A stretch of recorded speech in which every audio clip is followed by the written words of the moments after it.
Okay, so good morning. It's an interesting lesson we have today in the review. It seems to be quite appropriate for the situation I have found myself in a particular way. God is but love, and therefore so am I. There is no death. The Holy Son of God is free. Um, God is but love, and therefore so am I. Now we are one with Him who is our source.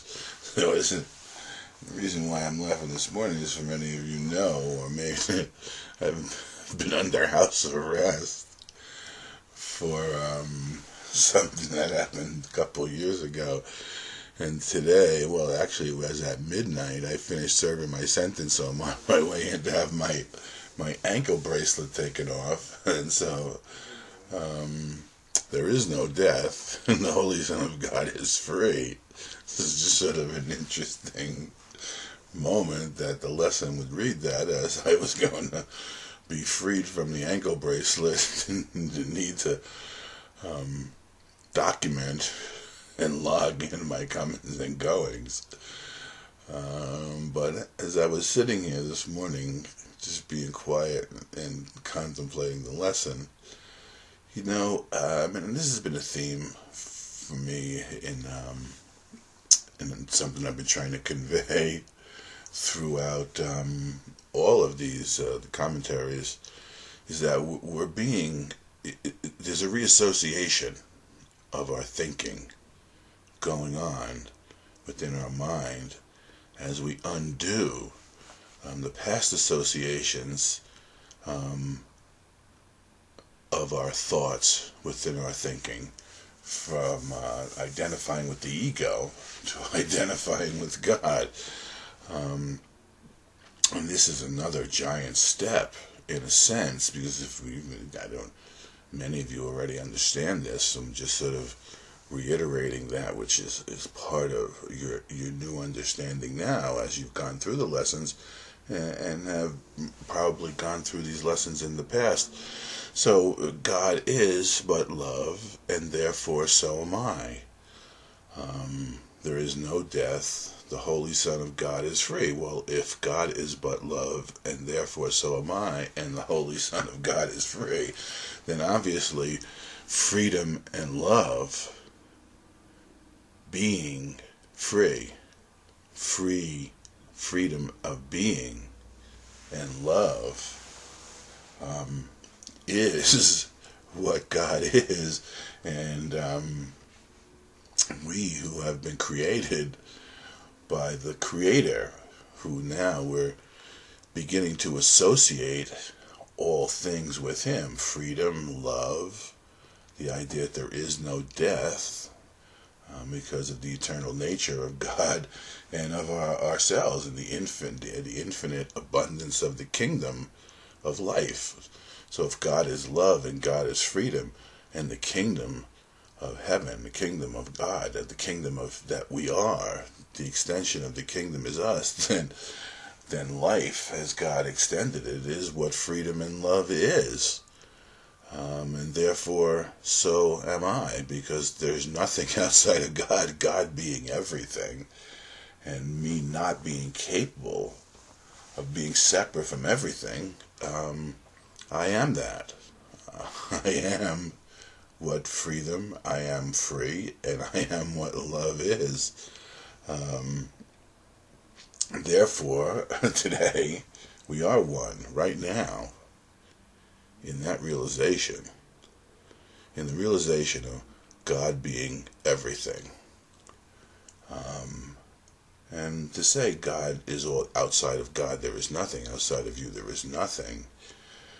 The human mind still has an association of what nothing is based on what it thinks everything is. So nothing actually becomes something, rather than remaining what it is, which is no thing, nothing outside.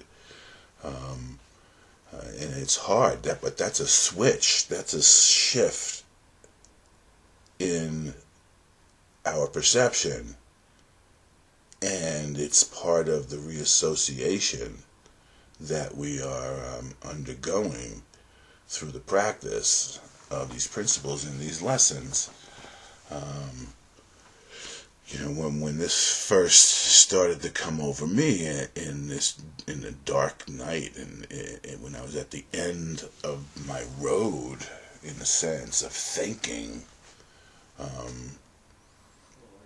about the world on the world's terms, I came to a moment when I realized that there really was no communication going on here, and that there was a deep-seated sense of separation that I had been suffering from, and I was not able to overcome, no matter what it was I did, or what it was I thought, or what substance I ingested, or what substance I didn't ingest. As a matter of fact, it didn't matter what I did. I felt like I was separate from everything, and everything was separate from me. Now, it didn't dawn on me at first that it was everything, but it was the things that I was perceiving as different from me, that I was separate from, in the sense that they were individual aspects carved out and formulated in my mind, or what I thought was formulated in a world that was composed of an innumerable amount of individual and distinct images, forms. And I was not part of any of that. I was separate. There was a spatial and temporal difference distinguishing me from everything or all those other things. And I remember sitting in my car and saying, it's like I just feel like I'm separate. And then I began to wonder, like I'm separate from God, but if God is everything, how could I be separate from everything? Like, how can you be separate from everything?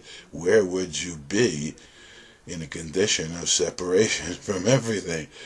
And conceptually, I got that it was impossible to be separate from everything, and that was as far as my human thinking could carry me, until I was offered the ability to understand, through the recognition of a voice that began speaking to me, that I had been doing that to myself. Now, and when I realized that I was doing that to myself, I recognized that there must be a way to not do that to myself, and that's when I was told the directions would come. And when I ran to A Course in Miracles, I understood perfectly well that these were the directions, because I recognized the exact same voice that had been speaking to me within the words of the pages of the Course. Now it's come, as I've advanced or progressed, I hope, in the ways that this Course lays out. There's been innumerable experiences that have demonstrated to me the falsity of the thinking, and the impossibility, in a sense, the impossibility of the fact that I am separate, and the ease at which, through accepting the responsibility for my own thinking, it gets undone simply because it's not true. And it never has been true. And the biggest block is the denial that you think it. Yet the experience that we have is the doorway into the recognition of what we really think and what's controlling us unconsciously, that allows us to then see what our in a sense, the thoughts that we're using to imprison ourselves in our thinking that death will solve the problem eventually, can be undone so easily. And that's simply because God is but love, and therefore so am I. The kingdom of God is the kingdom of love, and I cannot not be a whole, perfect part of the extension of that. Now, obviously it's hard for the human mind to begin to grasp the idea of being part and parcel of an entirety and not losing, in a sense, the sense of who we are to that greater thing. The human mind would consider that sacrificial and loss. And yet I assure you, when you begin to have the experiences that show you the impossibility of the idea that you're separate, you lose the sense of self. You gain a sense of a self that cannot be contained in this world or any of its ideas, including death. And that, my friends, is what freedom is. And therefore, God is but love, and therefore so am I. There is no such thing as death, because you must get the result of your thinking. So if you must get the result of your thinking, then death doesn't end you getting the results of your thinking. It's just you get a result unlike the other results that you think you have, but you still must get the result of it, so therefore it doesn't really solve the problem. And the problem is getting the results of the thinking that identify with the ego, which causes us to feel the pains of separation, sickness, death, lack, sacrifice, anything but love. So if God is but love and therefore so am I, there couldn't possibly be death. And we are free. We are free from all the thoughts that have bound us to our ideas of what freedom or not freedom is. Because in the condition of the unity consciousness and the recognition of God being love and therefore so am I, and love being all there is, in that sense, and being one right now, not in the past, not in the future, but in an eternally unfolding now, wherein which our mind has become dedicated to the truth. And the way that happens here is by finding the falsity and using the light of the truth to shine it away. We are one with our source, whatever that source may be. It's beyond words. It's beyond definition, of course. And that's been the problem. The problem is defining. We define who we are as perfect whole, eternal love within the infinite abundance of the kingdom of love. And we define ourselves, making ourselves unlike the totality, therefore thinking in our mind that there is something other, and there couldn't possibly be anything other. We're just losing the necessity to define ourselves conceptually, and we can let go of the need to conceptually understand ourselves, because within the release from concepts, which is what salvation is, we begin to experience ourselves as love and as free without a definition to those things. Even the idea of unconditionality is based on conditions. So if you mean to be unconditional, there must be conditions that you are There's no conditions, because we exist prior to the need for conditions and definitions and concepts to ever existed. So God is but love, therefore so am I. There couldn't possibly be, what the human mind conceives of as death could not possibly be true, because you must get the result of your thinking, and death is an idea within your own mind. So the enactment of death can produce a condition wherein which you don't get the results of it. You must get the results of it. And many of us are beginning to remember, many of you are beginning to remember through all types of experiences and people who are placed in your life to help you understand.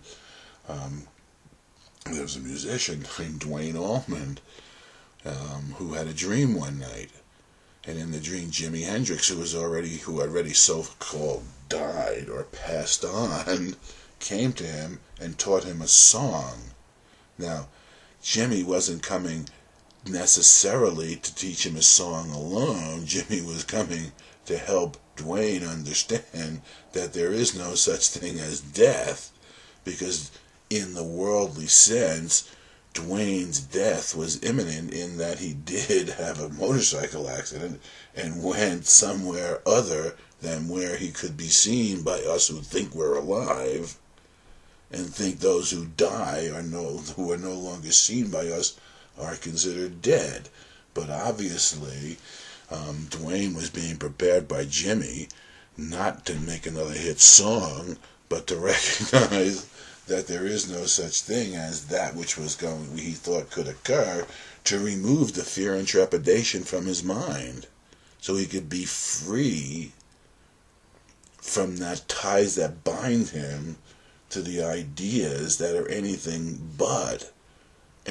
other than those of the kingdom of reality of which we're part of.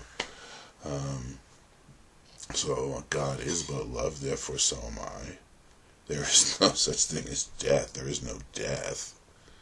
The Holy Son of God is free, because God is but love, and therefore so am I. So if God is love, and so am I, then there's never a time that we're not in love. There's never a time we're not free, and we're undoing what we think of as the effects of times wherein which we thought something other than reality, or the reality of what we're speaking of now, was possible.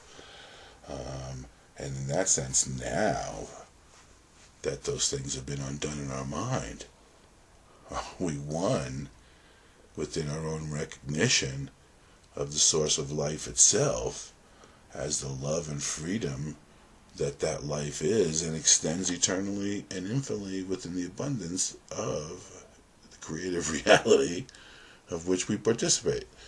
So that will be today's lesson, and I'll see you guys again soon.